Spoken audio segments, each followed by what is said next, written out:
ಇವತ್ತು ನಾವು ಉಡುಪಿ ತಾಲೂಕು ಎಲ್ಲೂರಿಗೆ ಬಂದಿದ್ದೇವೆ. ಎಲ್ಲಿ ನಿಮಗೆ ಗೊತ್ತಿರಬಹುದು, ನಿನ್ನೆ ಇಲ್ಲಿ ಸುಮಾರು ಒಂದು 30 ಜನ ಬೆಳಗ್ಗೆ 5 ಗಂಟೆಗೆ ಧರ್ಮಸ್ಥಳ ಸ್ವಸಹಾಯ ಸಂಘದ ಸದಸ್ಯರು ಬಂದು ಇಲ್ಲಿ ಸಂತೋಷ್ ಅಂತ ಅವರ ಮನೆಗೆ ಬಂದು ಗಲಾಟೆ ಮಾಡಿದ್ದಾರೆ. ಬೆಳಗ್ಗೆ 5 ಗಂಟೆಗೆ ಶುರು ಮಾಡಿದವರು ಎಷ್ಟೊತ್ತು ತನಕ 2:30 ತನಕ ಗಲಾಟೆ ಮಾಡಿದ್ದಕ್ಕೆ ಮತ್ತೆ ಪೊಲೀಸ್ ಸ್ಟೇಷನ್ಗೆ ಕಾಲ್ ಮಾಡಿ ಮತ್ತೆ ಪೊಲೀಸ್ ಸ್ಟೇಷನ್ಗೆ ಹೋಗಿ ಕಂಪ್ಲೇಂಟ್ ಕೂಡ ಕೊಟ್ಟಿದ್ದಾರೆ. ಇದು ನಡೆದಿರುವಂತದ್ದು. ನಾವು ಕೂಡ ಏನಾದ್ರೂ ಒಂದು ಕೆಲಸದಲ್ಲಿ ಇರ್ತೇವೆ, ಇಮಿಡಿಯೇಟ್ ಆಗಿ ಬರ್ಲಿಕ್ಕೆ ಆಗುದಿಲ್ಲ. ಅದಕ್ಕೆ ಇವತ್ತು ಬಂದಿದ್ದೇವೆ ನಾವು ಎಲ್ಲ ನಮ್ಮ ಸೌಜನ್ಯ ಹೋರಾಟಗಾರ. ನಮಸ್ತೆ. ಸಂತೋಷ್ ಅವರು ಹೇಳಿದಂಗೆ ನಾವು ಇವತ್ತು ಉಡುಪಿ ಡಿಸ್ಟಿಕ್ ಬಂದಿದ್ದೀವಿ, ಒಂದೊಂದು ಕಡೆ ಹೋಗ್ತಾ ಇದ್ದೀವಿ. ಇವಾಗ ಸಮಯದ ಅಭಾವ, ಅದರಿಂದ ನಿನ್ನೆ ಇಲ್ಲಿಗೆ ಬರಲಿಕ್ಕೆ ಆಗಿಲ್ಲ. ಆದರೂ ನಾವು ಇವತ್ತೊಂದು 2-3 ಕಡೆನೂ ಹೋಗಿ ಬಂದಿದ್ದೀವಿ. ಕರೆಯೋ ಕಡೆ ಎಲ್ಲ. ಸಂತೋಷ್ ಅವರು ನಿನ್ನೆ ಕರೆ ಮಾಡಿದ್ರು. 5 ಗಂಟೆಯಿಂದ ಮನೆ ಹತ್ರ ಬಂದು ನಿಂತಿದ್ದಾರೆ, ಜಗಳ ಮಾಡ್ತಾ ಇದ್ದಾರೆ. ನಮಗೆ ಹೊರಗೆ ಹೋಗ್ಲಿಕ್ಕೆ ಆಗ್ತಾ ಇಲ್ಲ, ಮನೆ ಒಳಗೆ ಕೂತಿದ್ದಾರೆ. ನಾನು ಅಷ್ಟಿಗೆ ಹೇಳಿದೆ 112 ಫೋನ್ ಮಾಡಿ ಅಂತೇಳಿ ಫೋನ್ ಮಾಡಿ ನಾನು ಸಿಗ್ತಾ ಇಲ್ಲ ಅಂತ ಹೇಳಿದ್ರು. ನಂತರ ಅಲ್ಲಿಂದ ನಾವು ಜಿಲ್ಲಾ ಕಂಟ್ರೋಲ್ ರೂಮಿಗೆ ಮಾತಾಡಿದ್ದೀವಿ. ಜಿಲ್ಲಾ ಕಂಟ್ರೋಲ್ ರೂಮಿಂದ ಠಾಣೆಗೆ ಹೇಳಿದ್ರು. ತಿರ್ಗಾ ಅವರೊಂದು ಸರಿಯಾದ ಸ್ಪಂದನೆ ಕೊಡ್ತಾ ಇರಲಿಲ್ಲ. ಇಲ್ಲ ಬರಲಿ, ಠಾಣೆಗೆ ಬರಲಿ, ಠಾಣೆ ಬಂದು ದೂರು ಕೊಡಲಿ ಅಂತ. ನಾವು ಹೇಳ್ತಾ ಇರೋ ಠಾಣೆಗೆ ಬರಲಿಕ್ಕೆ ಅವ್ರಿಗೆ ಮನೆಯಿಂದ ಹೊರಗೆ ಬಂದರೆ ಠಾಣೆಗೆ ಬರಲಿಕ್ಕೆ ಆಗೋದು. ಯಾವುದೇ ಕಾರಣಕ್ಕೂ ಠಾಣೆಗೆ ಬರಲಿಕ್ಕೆ ಆಗ್ತಾ ಇರಲ್ಲ. ಕೊನೆಯದಾಗಿ ನಾನು ಹೇಳಿದೆ SP ನಂಬರ್ ಕೊಡಿ ಅಂತ ಕಂಟ್ರೋಲ್ ರೂಮಿಗೆ ಮಾತಾಡಿಸುವಾಗ ಅಷ್ಟೊತ್ತಿ ಇವರ ನಂಬರ್ ತೆಗೆದು ಪೊಲೀಸರು ಬಂದು ಇವರನ್ನ ರಕ್ಷಣೆ ಮಾಡಿ ಕರ್ಕೊಂಡೋಗಿದ್ದಾರೆ. ಕರ್ಕೊಂಡೋಗಿ 30 ಜನ ಮೇಲೆ ಎಲ್ಲರ ಸ್ಟೇಟ್ಮೆಂಟ್ ತಗೊಂಡಿದ್ದಾರೆ. ಈಗ ಅವ್ರನ್ನ ಸೇಫ್ಟಿಯಾಗಿ ಮನೆಗೆ ಬಿಟ್ಟಿದ್ದಾರೆ. ನಾನು ಹೇಳ್ತಾ ಇರೋದು, ನಿಮಗೆ ಕಷ್ಟ ಆದರೆ ಎಲ್ಲರೂ ನಿಲ್ಲಿಸಿ. ಅಂದರೆ ಅಕ್ರಮವಾಗಿ ಈ ಬಡ್ಡಿ ದಂಧೆ ಮಾಡ್ತಾ ಇರೋದು, ನಮ್ಮ ಹಿಂದೂ ಸಮಾಜದ ಹಿಂದೂ ಭಕ್ತರ ದುಡ್ಡನ್ನು ಇದು ಕೊಡ್ತಾ ಇರೋದು. ಇದನ್ನು ನಿಲ್ಲಿಸಿ. ನಿಮಗೆ ಯಾವ ಶಾಪನೂ ಬರಲ್ಲ. ಆ ಧರ್ಮಸ್ಥಳ ಗ್ರಾಮದಲ್ಲಿ ಅತ್ಯಾಚಾರ ಕೊಲೆ 1-2 ಅಲ್ಲ ಆಗ್ತಾ ಇರೋದು, ಸಾವಿರಾರು ಹೆಣ್ಣು ಮಕ್ಕಳ ಕೊಲೆಯಾಗಿದೆ. ನಾವು ಇದನ್ನು ನೇರವಾಗಿ ಅವ್ರು ಚಾಲೆಂಜ್ ಆಗ್ತಾ ಇದ್ದೀವಿ. ನೋಡಿ, ನಾವು ಅಷ್ಟೊಂದು ಧೈರ್ಯವಾಗಿ ಹೇಳ್ತಾ ಇದ್ದೀವಿ. ಸಾವಿರಾರು ಹೆಣ್ಣು ಮಕ್ಕಳ ಅತ್ಯಾಚಾರ ಕೊಲೆಯಾಗಿದೆ, ನಮ್ಮ ಮೇಲೆ FIR ದಾಖಲು ಮಾಡಿ. ಇವರು ಈ ರೀತಿ ಹೇಳ್ತಾ ಇದ್ದಾರೆ, ತನಿಖೆ ನಡೆಸಿ ಅಂತ ಹೇಳ್ತಾರೆ. ಇದಕ್ಕೆ ಇವರಿಗೆ ಯಾವುದಕ್ಕೂ ಆಗ್ತಾ ಇಲ್ಲ. ಈ ರೀತಿ ಬಡವರೆಲ್ಲ ಸಿಕ್ಕರೆ ಅವರ ಮೇಲೆ ದಬ್ಬಾಳಿಕೆ ಮಾಡ್ತಾ ಇದ್ದಾರೆ.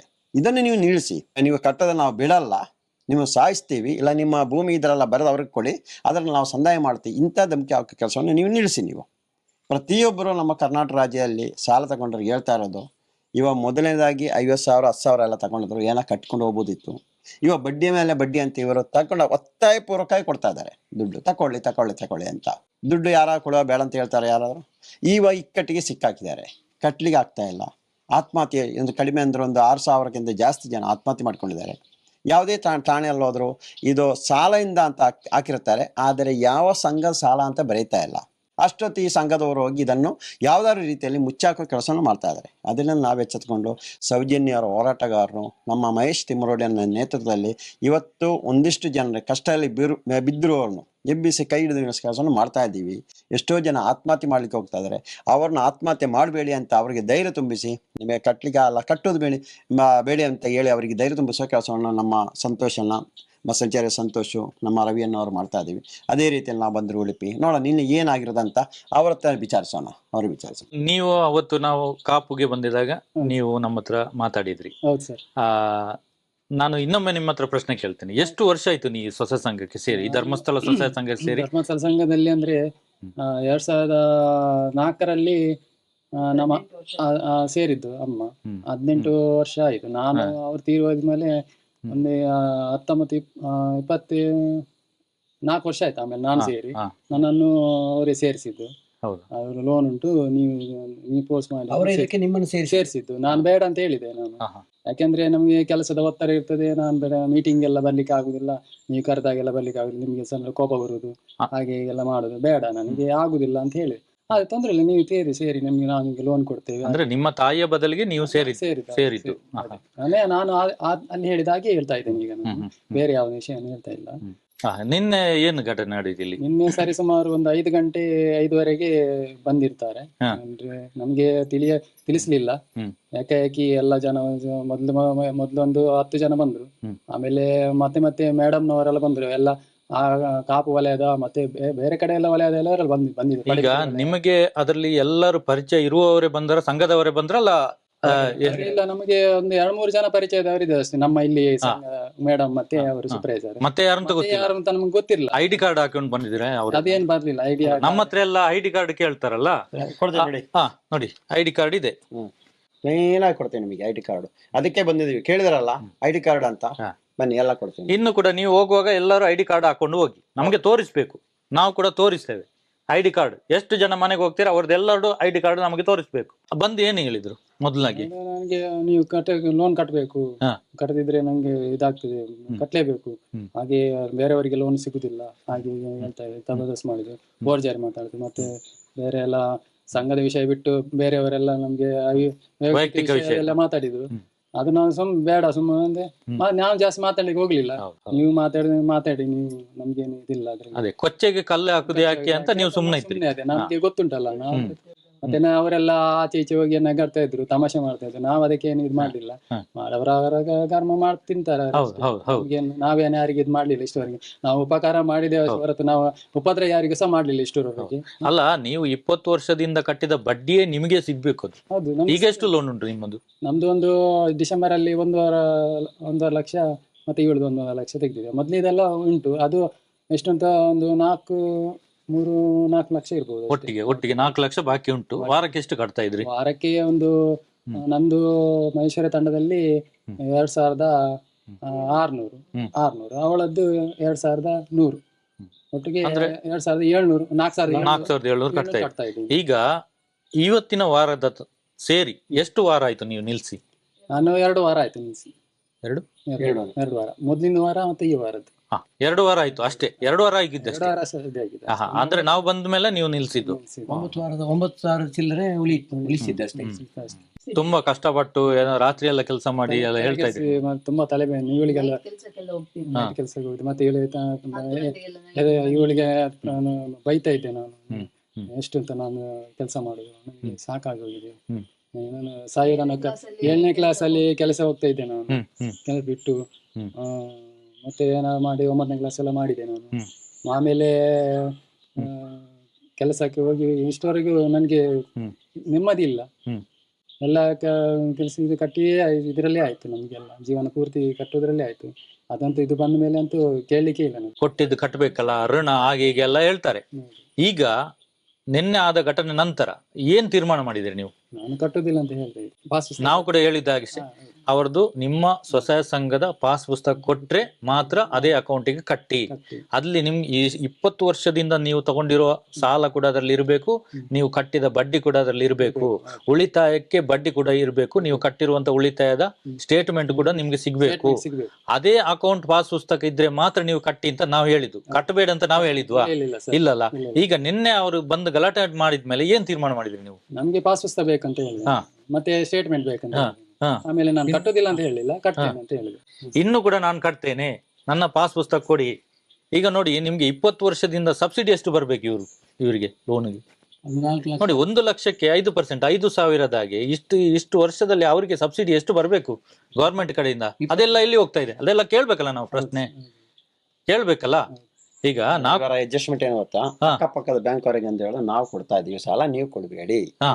ಇವರ ಸ್ಟೇಟ್ಮೆಂಟ್ ಇದ್ದಿದ್ರೆ, ಇವತ್ತು ಪಾಸ್ಬುಕ್ ಸ್ಟೇಟ್ಮೆಂಟ್ ಏನಾಗಿದ್ದು ಬ್ಯಾಂಕ್ ಅಲ್ಲಿ ಒಂದು ಸಿವಿಲ್ ಸ್ಕೋರ್ ಅಂತ ಇದ್ರೆ ಬ್ಯಾಂಕ್ ಅವ್ರು ಕರೆದು ಕೊಡ್ತಾ ಇದ್ರು. ನಮ್ಮ ಖಾತೆಯಲ್ಲಿ ಅಕೌಂಟ್ ಖಾತೆ ಇದ್ರೆ ಬನ್ನಿ ನಿಮಗೆ ಕೊಡೋಣ, ಮದುವೆಗ, ಎಜುಕೇಶನ್, ಗಾಡಿ ತಗೊಳ್ಳಿ. ಇವಾಗ ಇದರಲ್ಲಿ ಯಾವ್ದು ಇಲ್ಲ ಟ್ರಾನ್ಸಾಕ್ಷನ್. ಇಲ್ಲಿ ಕೂಡ ಟ್ರಾನ್ಸಾಕ್ಷನ್ ಏನಿದೆ? ಬರೀ ಕ್ಯಾಶ್ ವ್ಯವಹಾರ ಅಲ್ಲ. ಹೌದು, ಇಲ್ಲಿ ಕೂಡ ಟ್ರಾನ್ಸಾಕ್ಷನ್ ಇಲ್ಲ, ಅಲ್ಲಿ ದಾಖಲೆ ಇಲ್ಲ, ಬರೀ ಕ್ಯಾಶ್ ವ್ಯವಹಾರ ಅಲ್ಲ. 2016ರಲ್ಲಿ ನೋಟ್ ಬ್ಯಾನ್ ತಂದಿದ್ದಾರೆ. ಅವರಿಂದ ಏನಂತ ಹೇಳಿದ್ರು, ಎಲ್ಲ ಆನ್ಲೈನ್ ಆಗ್ಬೇಕು. ಈಗ ಎಲ್ಲ ಕ್ಯಾಶ್ ತಾನೆ.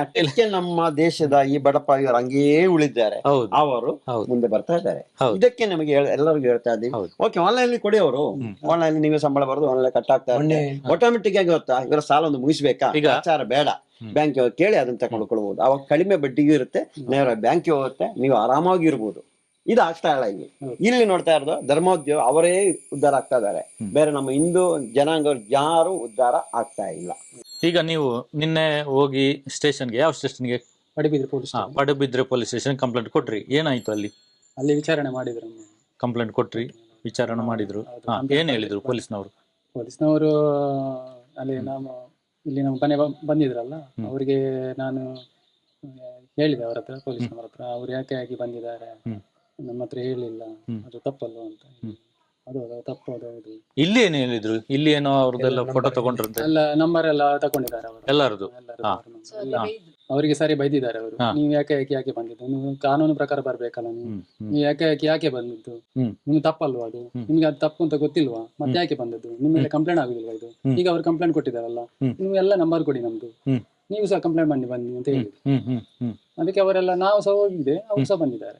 ಅಲ್ಲ, ನಿಮ್ಮ ಮನೆಗೆ ಬಂದದ್ದು, ನಿಮ್ಮ ಮನೆಗೆ ಅವರು ಬಂದದ್ದು, ಅವರೆಂತ ಕಂಪ್ಲೇಂಟ್ ಕೊಡುದು? ನಾವು ಅವರ ಮನೆಗೆ ಹೋಗಿದ್ದೇವೆ ಅಂತ ಕಂಪ್ಲೇಂಟ್ ಕೊಡುದಾ? ಅವರ ಪೊಲೀಸ್ ಹಣ ಕೊಡ್ಲಿಲ್ಲ, ಕಂತು ಬಾಕಿ ಉಂಟು ಹೇಳಿ. ಅಲ್ಲ, ಅದು ಸಿವಿಲ್ ಮ್ಯಾಟರ್ ಅಮ್ಮ. ಪೊಲೀಸ್ನವ್ರು ಹೇಳುವಾಗಿಲ್ಲ, ಅದು ಪೊಲೀಸ್ನವ್ರು ಆ ಸಿವಿಲ್ ವಿಷಯ ಮ್ಯಾಟರ್. ಅವರ ಮಾತಾಡುವಾಗಿಲ್ಲ. ಮನೆಗೆ ಬಂದದಕ್ಕೆ ಅವರ ಕಂಪ್ಲೇಂಟ್ ಅವರೇ ಬಂದು ಅವರೇ ನಮ್ಮ ಮನೆಗೆ ಬಂದಿದ್ದಾರೆ, ನಾನು ಅವರ ಮನೆಗೆ ಹೋಗಿದ್ದೇನೆ ಅಂತ ಕಂಪ್ಲೇಂಟ್ ಕೊಡ್ಲಿಕ್ಕೆ ಆಗ್ತದ? ನೋಟಿಸ್ ಕಳಿಸಿ, ಕಾನೂನು ಪ್ರಕಾರ ನೋಟಿಸ್ ಕಳಿಸ್ಬೋದು ನಿಮಗೆ. ನೋಟಿಸ್ ಆನ್ಸರ್ ಮಾಡಿ ಉತ್ತರ ಕೊಡಿ ನೀವು. ಅದು ಬಿಟ್ಟು ಎಲ್ಲರೂ ಏನು ರೌಡಿಗಳನ್ನ ಕರ್ಕೊಂಡು ಮನೆಗೆ ಬರುದಲ್ಲ. ಅವ್ರು ಹೇಳ್ತಾರೆ 3 ಜನ ಪರಿಚಯ ಇರುವವರು, ಉಳಿದವರು ಹೌದು ಅವ್ರ ಎಲ್ಲ ಮೇಲೆ ರೌಡಿ ಲಿಸ್ಟ್ ಓಪನ್ ಮಾಡ್ಬೇಕಲ್ಲ, ಹಂಗಾರೆ ಮಾಡ್ಬೋದಲ್ಲ, ಅವ್ರ ಮೇಲೆ ಎಲ್ಲ ಎಫ್ಐಆರ್ ಮಾಡ್ಬೋದಲ್ಲ. ಅರ್ಜೆನ್ ಇಲ್ಲ, ಪರಿಚಯ ಇಲ್ಲ ಅಂತ ನೋಡಿ. ಅದು ಕಂಪ್ಲೇಂಟ್ ಮಾಡ್ಬೇಕು ಸರ್. ಅಲ್ಲ, ಮಾಡ್ತೀವಿ ಇದು. ನೀವು ವಿಡಿಯೋ ಟ್ವೀಟ್ ಮಾಡೋಣ, ಹೌದು IG ಮಾಡೋಣ, IG ಪೆಂಡ್ರೈವ್ ಓಡ್ತಾ ಇದೆ, ಪೆಂಡ್ರೈವ್ ಹಾಕ್ಬಿಡೋಣ. ಏನೇ ಪೊಲೀಸ್ ಸ್ಟೇಷನ್ ಅಲ್ಲಿ ಒಬ್ಬ ವಿಡಿಯೋ ಮಾಡ್ತಾ ಇದ್ದ ಸರ್.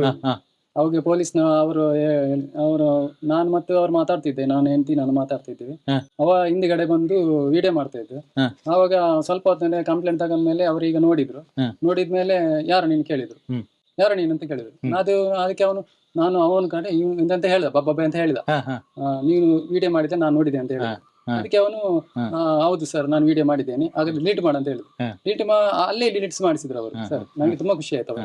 ನೋಡಿ, ಪೊಲೀಸ್ ಸ್ಟೇಷನ್ ಅಲ್ಲೇ ಅವ್ರ ಮುಂದೆನೆ ವಿಡಿಯೋ ಮಾಡ್ತಾರೆ ಅಂದ್ರೆ ಎಷ್ಟು ಧೈರ್ಯ ಇರ್ಬೇಕು ನೋಡಿ ಅವ್ರಿಗೆ. ಎಷ್ಟು ದುಡ್ಡು ಕೊಟ್ಟಿರ್ಬೇಕು. ಸುಮ್ನೆ ಯಾರಾದ್ರೂ ಹೋಗ್ತಾರಾ? ಅದಕ್ಕೆ ನಾವು ಗ್ಯಾಂಗ್ ಕಳಿಸ್ತಾರೋ. ನಾನು ಹೇಳ್ತಾ ಇರೋದು, ಯಾವದಕ್ಕೂ ತಲೆ ಕೆಡಿಸ್ಬೇಡಿ ಸರ್. ನೀವು ಇನ್ನೂ ಹೇಳ್ತಾ ಇದೀವಿ ಎಲ್ಲರಿಗೂ, ನಿಮಗೆ ಏನೋ ಕಷ್ಟ ಆಗ್ತದೆ, ಕಟ್ಲೆ ಕಷ್ಟ ಆದ್ರೆ ಫಸ್ಟ್ ಮೊದಲೇ ನೀವು ಕಂಪ್ಲೇಂಟ್ ರಿಜಿಸ್ಟರ್ ಮಾಡಿಬಿಡಿ. ನೀವು ಠಾಣೆಗೆ ಹೋಗೋ ಶಕ್ತಿನೇ ಇಲ್ಲ. ಒಂದು ಕಂಪ್ಲೇಂಟ್ ಬರೆದು ರಿಜಿಸ್ಟರ್ ಪೋಸ್ಟ್ ಮಾಡಿ. ಅಲ್ಲ, ಒಂದು SP ಗೆ, ಒಂದು ಸ್ಥಳೀಯ ಠಾಣೆಗೆ ಒಂದು ರಿಜಿಸ್ಟರ್ ಪೋಸ್ಟ್ ಮಾಡಿ. ನಾಳೆ ಹೇಳ್ಬೋದು, ನಾ ಕಂಪ್ಲೇಂಟ್ ಕೊಟ್ಟರೆ ವಿಚಾರಣೆ ಮಾಡಿ ಅಂತ. ಕೊಡಿ ಅವ್ರಿಗೆ ಪಡುಬಿದ್ರೆ ಅವರು ಹೇಳಿದ್ರು ಮೊದ್ಲೇ ಕಂಪ್ಲೇಂಟ್ ಕೊಟ್ಟು ಬಿಡ್ಬೇಕಂತ ಹೇಳಿ. ಹೌದು, ಮೊದಲೇ ಮಾಡಿಬಿಡಿ. ಹೋಗ್ಲಿಕ್ಕೆ ಬಿಡುದಿಲ್ಲ ಹೊರಗೆ. ನೀವು ಮನೆ ಒಳಗಡೆ ಏನಿದ್ರ?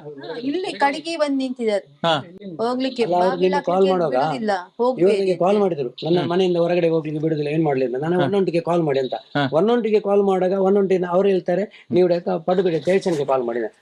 ಪಡುಬಿದ್ರೆ ಸ್ಟೇಷನ್ಗೆ ಕಾಲ್ ಮಾಡುವಾಗ ಅವ್ರು ಹೇಳ್ತಾರೆ ನೀವು 112ಗೆ ಕಾಲ್ ಮಾಡಿ ಅಂತ. ನೋಡಿ, ಯಾರಿಗೆ ಕಾಲ್ ಮಾಡಿದ್ವಿ ಅವರು? ಇಲ್ಲ, ನಿನ್ನೆ ಅದನ್ನೇ ನಾನು ಅದಕ್ಕೆ ಲಾಸ್ಟ್ಗೆ ನಾನು ಅವರಿಗೆ ಕಾಲ್ ಮಾಡಿ ಜಿಲ್ಲಾ ಕಂಟ್ರೋಲ್ ರೂಮಿಗೆ ಫೋನ್ ಮಾಡಿ ಕೇಳುವಾಗ ತಾವು ಫೋನ್ ಮಾಡಿದ್ರು ಯಾವುದು ದಾಖಲೆಯಲ್ಲಿ ತೋರಿಸ್ತಾ ಇಲ್ಲ ಅಂತ ಹೇಳಿದ್ರು. ಅದಕ್ಕೆ ಮತ್ತೆ ಠಾಣೆ ನಂಬರ್ ಠಾಣೆಗೆ ಮಾತಾಡಿ ಅಂತ ಹೇಳಿದ್ರು. ಠಾಣೆಗೆ ಹೇಳುವಾಗ ಇಲ್ಲ ಬನ್ನಿ ಅಂತ, ಇವ್ರು ಹೇಳ್ತಾರೆ ಬರ್ಲಿಕ್ಕೆ ಆಗ್ತಾ ಇಲ್ಲ ಅಂತ. ಅಲ್ಲ, ಠಾಣೆಗೆ ಬನ್ನಿ ಅಂತ. ಹಾಗಾಗಿ ಕೊನೆಗೆ ನಾನು SP ನಂಬರ್ ಕೊಡಿ ಅಂತ ಕೇಳುವಷ್ಟಿಗೆ ಪೊಲೀಸರನ್ನು ಕಳಿಸಿಬಿಟ್ರು. ಬಂದು ನಿಯತ್ತಾಗಿ ಕರ್ಕೊಂಡು ಹೋಗಿದ್ದಾರೆ. ಬೆಳಿಗ್ಗೆ ಆಗ್ತಾ ಇಲ್ಲ, ನಾನು ಹೇಳಿದೆ ಫೋನ್ ಲೈನಲ್ಲಿ ಇರಲಿ, ನೀವು ಹಂಗೆ ಹೋಗಿ ಅಂತ. ಇವ್ರು ಹೋಗ್ಲಿಕ್ಕೆ ಆಗ್ತಾ ಇಲ್ಲ, ಅಡ್ಡ ನಿಂತಿದ್ದಾರೆ. ಅಷ್ಟೊಂದು ರೌಡಿಸಂ ಮಾಡ್ತಾ ಇದಾರೆ ಅವರು. ರೌಡಿ ಗ್ಯಾಂಗ್ ಅವ್ರದ್ದು. ಇವ್ರದ್ದು ರೌಡಿಸಂ ಮಾತ್ರ ಅಲ್ಲ, ಈಗ ಹೇಳಿದಿವಲ್ಲ, ಇದಕ್ಕೆ ನಮ್ಮ ಮಹೇಶನ್ ಹೇಳ್ತಾ ಇದಾರಲ್ಲ, ಅತ್ಯಾಚಾರ ಅವರು ಒಬ್ರು ಇಬ್ಬರನ್ನ ಅತ್ಯಾಚಾರ ಮಾಡಿದ್ರು, ಕೊಲೆ ಮಾಡಿರೋದು. ಅವ್ರಿಗೆ ಕೊಲೆ ಮಾಡ್ಲಿಕ್ಕೆ ಒಂದು ಏನಂತ ಹೇಳಿದ್ರೆ ಮಾನಸಿಕ ಗಟ್ಟಿಯಾಗಿ ನಿಂತಿದ್ದಾರೆ ಎಲ್ಲದಕ್ಕೂ. ಅವ್ರ ತಂಡನೇ ಇದೆ ಅದು.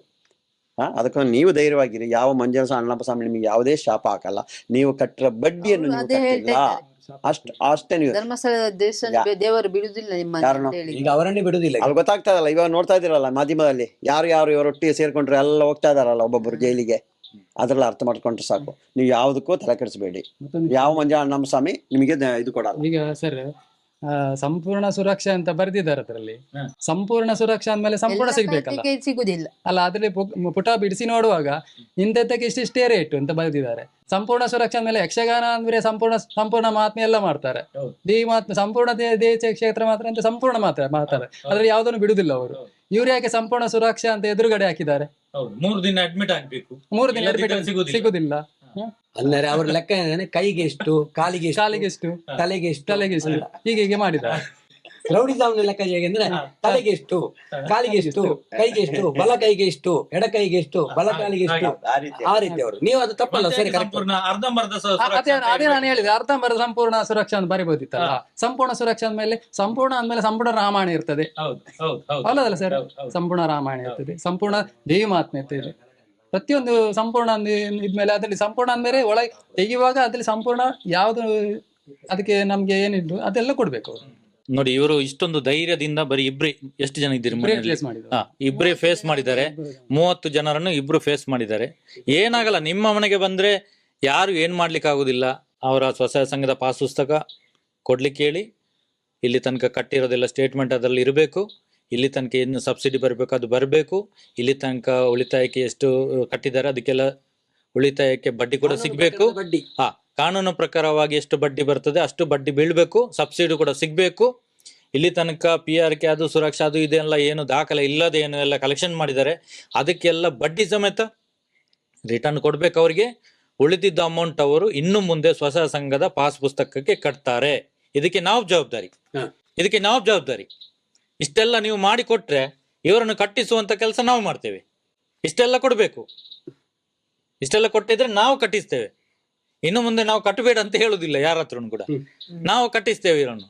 ನಾವು ಕೇಳಿರುವಂತ ಡಾಕ್ಯುಮೆಂಟ್ ಎಲ್ಲ ಇಲ್ಲಿ ತನಕ ಕೊಟ್ಟಿರೋದು ಏನು ಹೆಚ್ಚುವರಿಯಾಗಿ ತಗೊಂಡಿದ್ದು ಎಲ್ಲ ಇವರಿಗೆ ವಾಪಸ್ ಸಿಗ್ಬೇಕು. 20 ವರ್ಷದಿಂದ ಒಂದೊಂದು ರೂಪಾಯಿ ಕೂಡ 1 ರೂಪಾಯಿ ಕಡಿಮೆ ಆದ್ರೂ ಕೂಡ ನಾವು ಕಟ್ಲಿಕ್ಕೆ ಬಿಡುದಿಲ್ಲ. 1 ರೂಪಾಯಿ ಕಡಿಮೆ ಆದ್ರೂ ಕೂಡ ನಾವು ಕಟ್ಲಿಕ್ಕೆ ಬಿಡುದಿಲ್ಲ ಅಂತ ಹೇಳ್ತಾ ಅವರು ಕೂಡ 1 ರೂಪಾಯಿ ಕಡಿಮೆ ಇದ್ರೆ ಬಿಡುದಿಲ್ಲ. ಹೌದು ನೋಡಿ, ಅವರೀಗ ಪುಸ್ತಕ ಬಿಸಾಡ್ತಾರೆ. 1 ರೂಪಾಯಿ ಕಡಿಮೆ ಅಂದ್ರೆ ಪುಸ್ತಕದಲ್ಲಿ ಅವ್ರ ಫೋಟೋ ಇರೋದು ಯಾರು ಗೊತ್ತಿಲ್ಲ, ಅವರದೇ ಮತ್ತೆ ದೇವರದು. ನೋಡಿ ಅವ್ರು ಎಷ್ಟು ಆ ದೇವರಿಗೆ ಮತ್ತು ಅವ್ರು ಯಾರು ದೇವರಂತ ಮಾಡ್ತಾರ, ಹೆಸರು ಹೇಳ್ತಾರ, ಅವರನ್ನೇ ಬಿಸಾಡುವಂತ ಪರಿಸ್ಥಿತಿ ಅವರೇ ಮಾಡ್ತಾರೆ, ನಾವಲ್ಲ. ಇದು ಶಾಪ ಯಾರಿಗೆ ಬೀಳುದೀಗ? ನೋಡಿ, ಅವರು ನಡೆದಾಡೋ ದೇವರು ಅಂತ ಹೇಳುದು ಅವರು, ನಾವಲ್ಲ. ನಡೆದಾಡೋ ದೇವರವರು. ಅವರ ಫೋಟೋ ಇದ್ದ ಪುಸ್ತಕವನ್ನು ಮತ್ತೆ ಮಂಜುನಾಥ ಸ್ವಾಮಿಯ ಫೋಟೋ ಕೊಡುವಂತದ್ರೆ ಅದನ್ನೇ 1 ರೂಪಾಯಿ ಕಡಿಮೆ ತೆಗೆದು ಬಿಸಾಡ್ತಾರೆ. ಏನಿದ್ರು ಕಾಲ್ ಮಾಡಿ 112ಗೆ ಕಾಲ್ ಮಾಡಿ. ಏನು ಬಂದ್ರೆ ಅಲ್ಲಿ ಬರ್ತಾ ಇದಾರೆ ಅಂತ 112ಗೆ ಕಾಲ್ ಮಾಡಿ ವಿಡಿಯೋ ಮಾಡಿ. ಕಂಪ್ಲೇಂಟ್ ಕಾಪಿ ನೋಡಿದಾಗ ಅಲ್ಲಿ ಏನು ಹಿಂಬರ ಕೊಟ್ಟಿದ್ದಾರೆ ಅವರು, ಬೈದೇ ಇಲ್ಲ ಅಂತ ಹೇಳಿದಾರಲ್ಲ, ವಿಡಿಯೋದಲ್ಲಿ ಇದೆ ಅಲ್ಲ ಬೈದಿರೋದು. ಅಲ್ಲಿ ಬೈದೇ ಇಲ್ಲ ಅಂತ ಅವರು ಹೇಳಿದ್ದಾರೆ. ಅದಕ್ಕೆ ನೋಡ್ಲೇ ಇಲ್ಲ ಪೊಲೀಸರು, ವಿಡಿಯೋ ನೋಡ್ಲಿಲ್ಲ. ಮತ್ತೆ ಹೇಗೆ ಗೊತ್ತಾಗ್ತದೆ ಅವರು ಬೈದಿದ್ದಾರೆ ಇಲ್ಲ? ಅವರು ಹೇಳಿದ್ದೇ ಸತ್ಯ ಅಲ್ವಾ? ಮತ್ತೆ ನೀವು ವಿಡಿಯೋ ರೆಕಾರ್ಡ್ ಮಾಡಿದ್ರೆ ಏನಂತಾರೆ, ಇದೆಲ್ಲ ಸಾಕ್ಷಿ ನಿಮ್ಗೆ ಸಿಗ್ತದೆ. ಮತ್ತೆ ನಾಳೆ ರೆಕಾರ್ಡ್ ಮಾಡ್ಲಿಲ್ಲ, ಅವ್ರು ಬೈದಿದ್ರು ನಮ್ಗೆ, ರೆಕಾರ್ಡ್ ಮಾಡ್ಲಿಲ್ಲ ಅಂತ ಹೇಳಿದ್ರೆ ಅದು ನಾವು ಸುಳ್ಳು ಹೇಳಿದಾಗ ಆಗ್ತದೆ. ನಾವು ಯಾವುದು ಸುಳ್ಳನ್ನು ಪ್ರಸಾರ ಮಾಡುದಿಲ್ಲ ಅಂತ ಹೇಳ್ತಾ ಇವತ್ತಿನ ವಿಡಿಯೋನ ಮುಗಿಸ್ತಾ ಇದ್ದೀವಿ. ಧನ್ಯವಾದ.